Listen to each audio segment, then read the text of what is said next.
আমি morning walk করতে এসেছিলাম, তখন দেখছি রাস্তায় ঘাস কাটছে।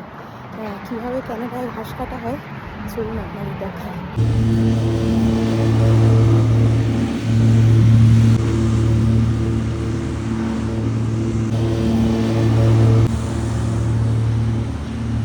মানে যেহেতু আমি আসছিলাম আর তখন আমার গায়ে ঘাসগুলো ছিটছিল, তাই জন্য সৌজন্য ভদ্রতা করে ওই কাটিংটা বন্ধ করে দিল।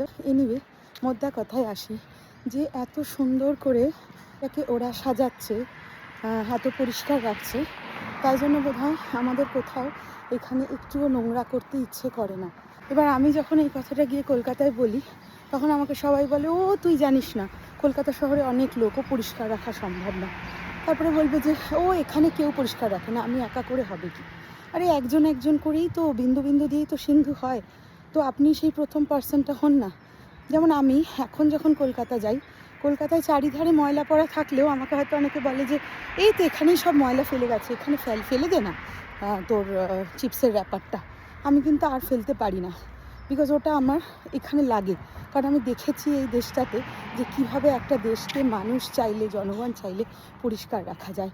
তো আমি তখন একটা গার্বেজ বিন বা ডাস্টবিন খুঁজতে থাকি, যদি না পাই আমার ব্যাগের মধ্যে ওই র্যাপারটা রেখে দিই। তো এটা না একটা অভ্যেস। এটা যদি প্রত্যেকটা ইন্ডিভিজুয়াল করে এবং না ভাবে যে অন্যরা করছে না সো আমিও করব না, তাহলে দেখবেন ওটাই আপনার একটা অভ্যেস হয়ে গেছে। তারপরে একজন একজন শুধরাতে শুধরাতেই একদিন পুরো কলকাতা পাল্টে যাবে।